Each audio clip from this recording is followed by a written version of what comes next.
प्रदेश की सियासत में आम आदमी पार्टी ने बड़ा दांव खेला है। पंजाब में सत्ता संभालने के बाद अब आपने देश के सबसे बड़े राज्य उत्तर प्रदेश पर फोकस कर दिया है।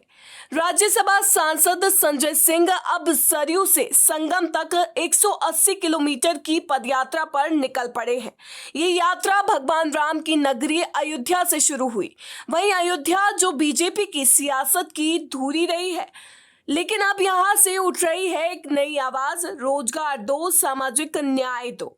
संजय सिंह का कहना है, हमने सरयू घाट से संकल्प लिया है कि पूरे यूपी में रोजगार और सामाजिक न्याय के मुद्दों पर जनता को जागरूक करेंगे। संजय सिंह की इस यात्रा का मकसद है जनता को उनके अधिकारों के लिए एकजुट करना। उन्होंने साफ कहा है, ये कोई राजनीतिक रस्म नहीं बल्कि जनता के हक की लड़ाई है।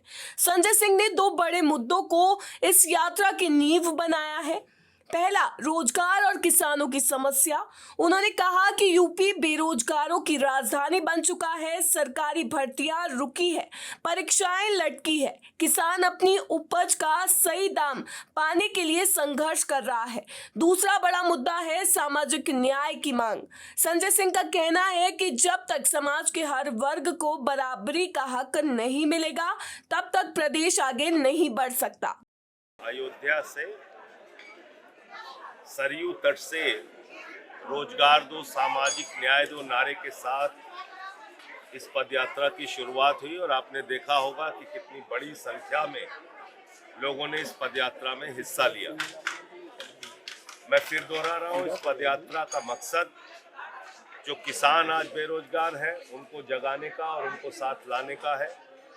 जो युवा आज लाठियां खा रहा है रोजगार के लिए, नौकरी के लिए, उनसे आह्वान है इस यात्रा का हिस्सा बनिए।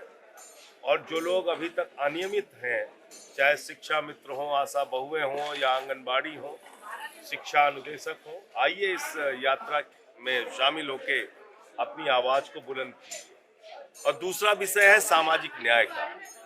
सामाजिक न्याय इसलिए क्योंकि उत्तर प्रदेश सामाजिक अन्याय के मामले में देश का सबसे प्रमुख राज्य बनता जा रहा है।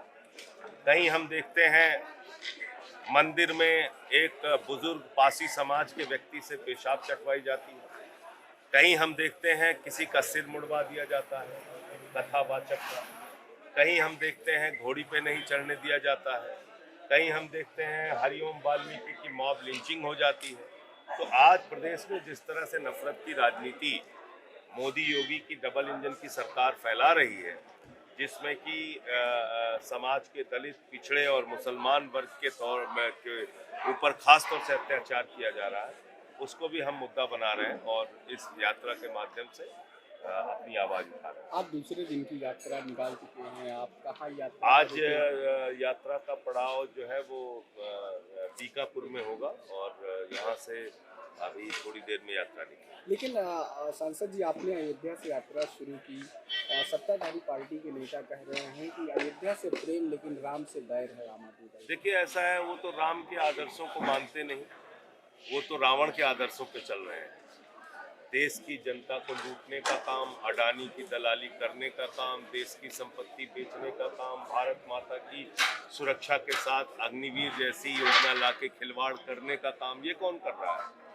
बीजेपी कर रही है, मोदी योगी कर रहे हैं। ये लोग अडानी की दलाली कर रहे हैं। आप देखिए, देश की सारी संपत्तियां, कोयला हो, गैस हो, बिजली हो, पानी हो, सब एक आदमी को उठा के दे दिया। तो भाजपा से हमें कुछ नहीं सीखना है। भाजपा से ना हमें राष्ट्रभक्ति सीखनी है, ना राम का प्रेम।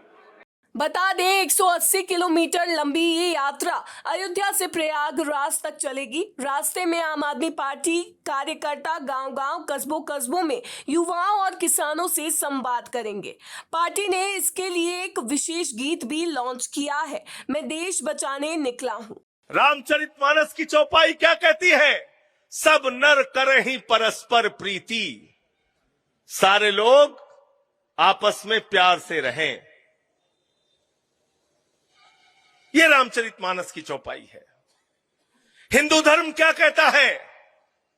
हिंदू धर्म कहता है वसुधैव कुटुंबकम, पूरा विश्व हमारा परिवार है। हम अपनी पूजा समाप्त करते हैं, प्रभु से प्रार्थना करते हैं, धर्म की जय हो, अधर्म का नाश हो, प्राणियों में सद्भावना हो, विश्व का कल्याण हो। अरे हम उस हिंदू धर्म को मानते हैं जो विश्व के कल्याण की कल्पना करता है। मोदी कहते हैं प्राणियों में दुर्भावना हो, योगी कहते हैं प्राणियों में दुर्भावना हो, अमित शाह कहते हैं प्राणियों में दुर्भावना हो। हम ऐसे हिंदू धर्म के नाम पर दुर्भावना फैलाने वाले लोगों का विरोध करने के लिए ये यात्रा निकाले हैं, ये मैं आपको कहना चाहता हूं। आज मुझसे पत्रकार पूछ रहे थे, कह रहे थे एक बाबा जी ने हिंदू राष्ट्र के लिए पदयात्रा निकाली है, इस पर आपका क्या कहना है संजय सिंह जी? तो मैंने कहा ये हिंदुस्तान है, ये हिंदुस्तान किसी बाबा के नारे से नहीं चलेगा, बाबा साहब के संविधान से चलेगा।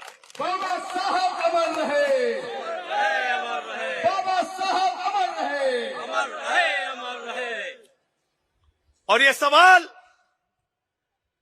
देशद्रोह का सवाल है, ये सवाल भारत के संविधान के खिलाफ सवाल है, ये सवाल किसी मीडिया चैनल और किसी पत्रकार को भी नहीं पूछना चाहिए, क्योंकि देश के प्रधानमंत्री ने भारत के संविधान पर शपथ ली है, देश के गृह मंत्री ने भारत के संविधान पर शपथ ली है, संसद में बैठने वाले सारे सांसदों ने भारत के संविधान पर शपथ ली है, योगी आदित्यनाथ ने भारत के संविधान पर शपथ ली है। और उस संविधान में जो बाबा साहब ने लिखा है उसमें लिखा है भारत एक धर्मनिरपेक्ष राष्ट्र है, इसलिए हम उसकी बात करेंगे और किसी की बात नहीं करेंगे।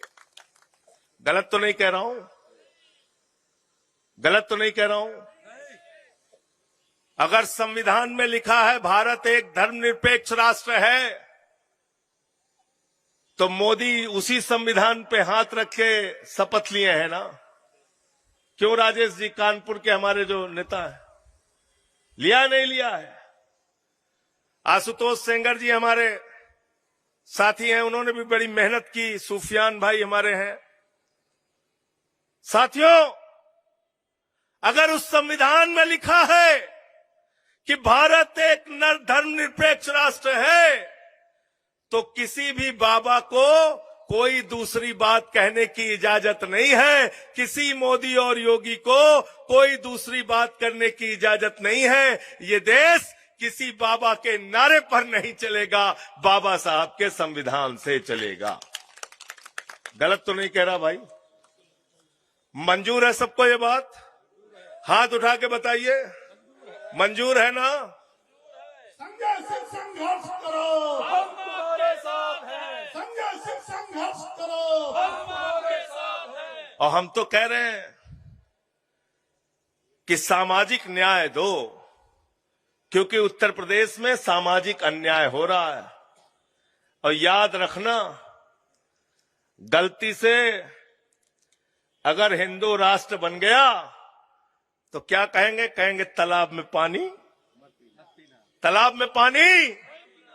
अगर सड़क पे निकलना है तो गले के अंदर हांडी बांध के निकलना पड़ेगा और पीछे झाड़ू बांध के निकलना पड़ेगा।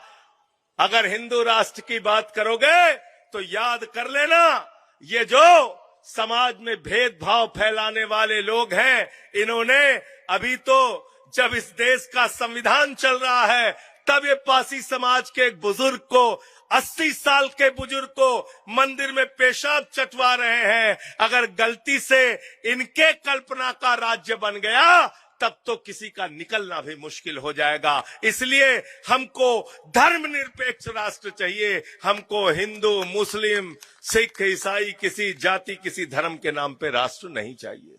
मंजूर है सबको? मंजूर है? तो हम संविधान के लिए लड़ेंगे। आपका कहना है ये यात्रा सिर्फ यात्रा नहीं बल्कि यूपी में बदलाव की शुरुआत है। पार्टी का लक्ष्य है कि रोजगार, शिक्षा और सामाजिक न्याय जैसे असली मुद्दों को चुनावी चर्चा का केंद्र बनाया जाए। 24 नवंबर को ये यात्रा प्रयागराज पहुंचकर संपन्न होगी। वहीं से पार्टी अगली रणनीति का ऐलान करेगी। क्या आम आदमी पार्टी यूपी की राजनीति में नई लहर ला पाएगी? देखना बड़ा दिलचस्प होगा।